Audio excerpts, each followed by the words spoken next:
Hello students, તો last લેક્ચરની અંદર આપણે સ્વાધ્યાય 14.2નો ચોથો, પાંચમો અને છઠ્ઠો દાખલો જોયો હતો, જેની અંદર આપણે તેના આવૃત્તિનો વર્ગ, આવૃત્તિ આ બધું જ અને જે માગેલું હોય મોટા મોટી આવૃત્તિ, નાનામાં નાની આવૃત્તિ આ બધું શોધીને આપ્યું હતું.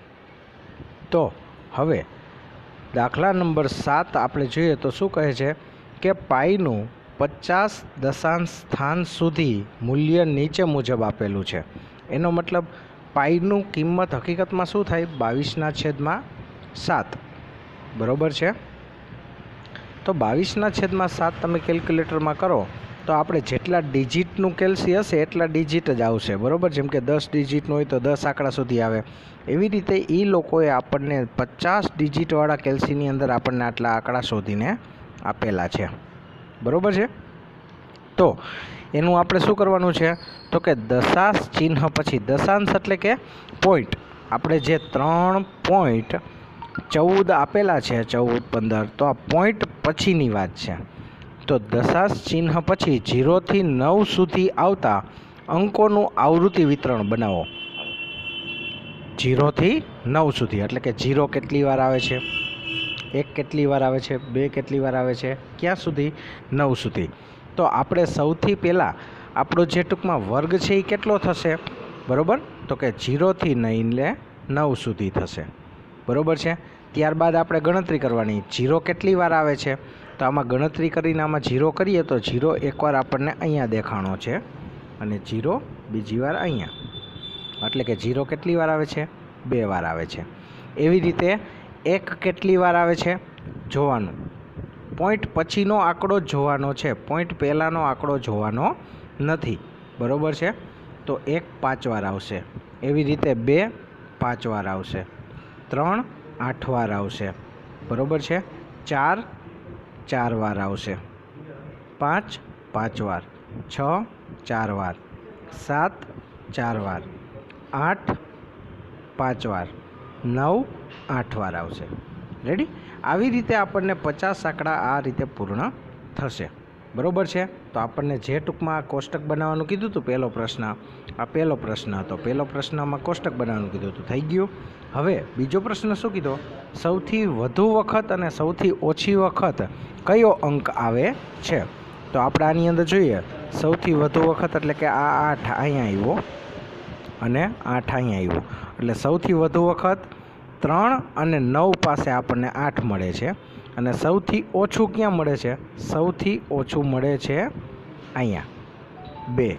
એ ક્યારે મળે છે? 0. એટલે આપણા જવાબ શું હશે? સૌથી વધુ 8 વખત આવતા અંક 3 અને 9 છે અને સૌથી ઓછી 2 વખત આવતા અંકો 0 છે. રેડી? તો આ રીતે આપણને જે પ્રશ્નમાં માગેલો હતો તેનો ઉત્તર મળી ગયેલ છે. ચાલો હવે સ્વાધ્યાય 14.2નો આપણે 8મો દાખલો જોઈએ. બરાબર છે. 8મો દાખલો આપણને શું કહે છે કે 30 બાળકોને પૂછવામાં આવ્યું કે, હવે ટોટલ કેટલા ટૂંકમાં આની અંદર આપણે અવલોકન હશે? 30 બાળકો છે એટલે 30 અવલોકન.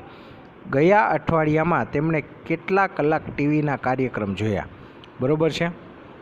તો એક વિદ્યાર્થીએ કેટલું કીધું? 1 કલાક જોયું. બીજા વિદ્યાર્થીએ 6 કલાક, ત્રીજાએ 2 કલાક, 3 કલાક, 5 કલાક, આવી રીતે બધાએ જુદો જુદો કલાક લખાવ્યા. બરાબર છે. તો આપણે એનું સૌથી પહેલાં શું કરવાનું છે? આ માહિતીનું 5 વર્ગ લંબાઈ લઈને એનું ટૂંકમાં કોષ્ટક બનાવવાનું છે. 5 એટલે 0થી લઈને નાનામાં નાનું કેટલું છે? 1. બરાબર છે. તો આપણે 0થી ચાલુ કરીએ. 0થી 5 કલાક ટીવી જોયું હોય તેની વાત, 5થી 10 કલાક, 10થી 15 કલાક અને 15થી 20 કલાક. કેમ કે વધારેમાં વધારે ક્યાં આવશે? નજીક 20 સુધી આવે છે. કેટલું આવે છે? 15 વાળું. એટલે 0થી 20 સુધીનું ટૂંકમાં આપણે રાખીશું. અહીંયા 17 મોટામાં મોટું છે. રેડી? તો હવે આપણે 0થી 5 કલાકની ગણતરી કરીએ તો એ કેટલા છે? 10 વિદ્યાર્થીઓ એવા છે કે જે 0થી 5 કલાકની વચ્ચે ટીવી જોયું. 5થી 10 કલાકની વચ્ચે 13 જણાએ ટીવી જોયું. પછી 10થી 15 કલાકની વચ્ચે 5 જણા છે અને 5થી 20ની વચ્ચે 2 જણા છે. પહેલો પ્રશ્ન આપણો અહીંયા પૂર્ણ થાય છે. બરાબર, કોષ્ટક બનાવીને દેવાનું તો કોષ્ટક બની ગયું. બીજો પ્રશ્ન શું કહે છે? કેટલા બાળકો અઠવાડિયામાં 15 કલાક કે તેથી વધુ ટેલિવિઝન જોતા હતા?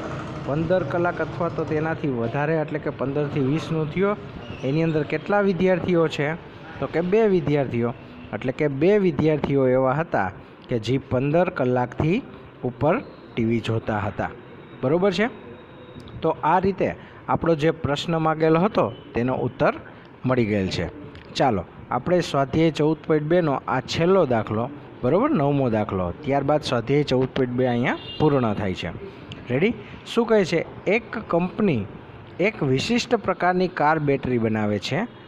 40 બેટરીના આયુષ્યની વય વર્ષમાં માહિતી નીચે મુજબ છે. આયુષ્યની વર્ષ એટલે કે 40 બેટરી જે છે તેના ટૂંકમાં કેટલો ટાઈમ ચાલશે, બરાબર છે, તેનો ટૂંકમાં આપણને ડેટા આપેલો છે. એટલે કે એક બેટરી છે એ 2.6 વર્ષ ચાલશે, બીજી 3 વર્ષ, 3.7 વર્ષ, 3.2, 2.2, આવી રીતે આપણને અહીંયા આપી દીધું. પછી શું કીધું છે? આ માહિતીનું 0.5 વર્ગ લંબાઈ લઈને 2 થી 2.5, એટલે આમાં નાનામાં નાનું કેટલું આવે છે જરાક જુઓ જી. બરાબર છે, નાનામાં નાનું આપણને જ્યાં સુધી દેખાય છે ત્યાં સુધી 2.2 આવે છે. બરાબર, એટલે મારે 2થી ચાલુ કરવાનું, 2થી લઈને 2.5. બરાબર, કેમ કે આપણને કેટલું કીધું? 0.5નો વર્ગ લંબાઈનો જોઈ વધારો, એટલે 2.5. પછી એવી રીતે 2.5 થી 3, એટલે કે 2માં અડધું ઉમેરું તો 2.5, 2.5માં અડધું ઉમેરું 3, 3માં અડધું ઉમેરું 3.5. એ રીતે આપણે શું બનાવશું? તેની વર્ગ લંબાઈ બનાવશું, એટલે કે બેટરીનું આયુષ્ય. બરાબર છે. અને પછી એની આપણે અવલોકન ગોતશું. તો 2 થી 2.5ની વચ્ચે કેટલી છે ગણતરી કરો તો એક તો 2.2, બીજું 2.3. બરાબર છે. ટોટલ 2 એવા છે, એટલે કે 2 એવી બેટરીઓ છે જેનું આયુષ્ય 2 થી 2.5 છે. આ જ રીતે આપણે 2.5 થી 3ની વચ્ચે 6 આવે છે, 6 બેટરીઓ છે. 3 થી 3.5ની વચ્ચે 14 બેટરી, 3.5 થી 4ની વચ્ચે 11 બેટરી, 4 થી 4.5ની વચ્ચે 4 બેટરી, 4.5 થી 5ની વચ્ચે 3 બેટરી આવે છે. રેડી? બીજી વાત, આપણને અહીંયા બીજો કોઈ પ્રશ્ન પૂછેલો નથી, એટલે આપણે ખાલી કોષ્ટક જ બનાવવાનો પ્રશ્ન હતો, જે તો અહીંયા પૂર્ણ થઈ ગયો છે. પણ કદાચ ફેરવીને આવું તમને આગળ જ્યાં પૂછ્યું હતું ત્યાં પૂછી શકાય કે મોટા ભાગની ટૂંકમાં બેટરીઓ કયા આયુષ્યમાં આવે છે. બરાબર છે. તો મોટા ભાગની બેટરી એટલે 14 બેટરી છે, એ કયા આયુષ્યમાં આવે છે? તો કે 3 થી 3.5ની વચ્ચે આવે છે. અને ઓછામાં ઓછી બેટરીઓ કેટલી આવે છે જે ઓછી આવૃત્તિઓ હોય? બરાબર, તો કે 2 વાળી, એ 2 થી 2.5ની વચ્ચે આવે છે. આ રીતે ટૂંકમાં પ્રશ્નને બદલીને પણ પૂછી શકાય છે. રેડી? તો આજના દિવસે આટલું જ.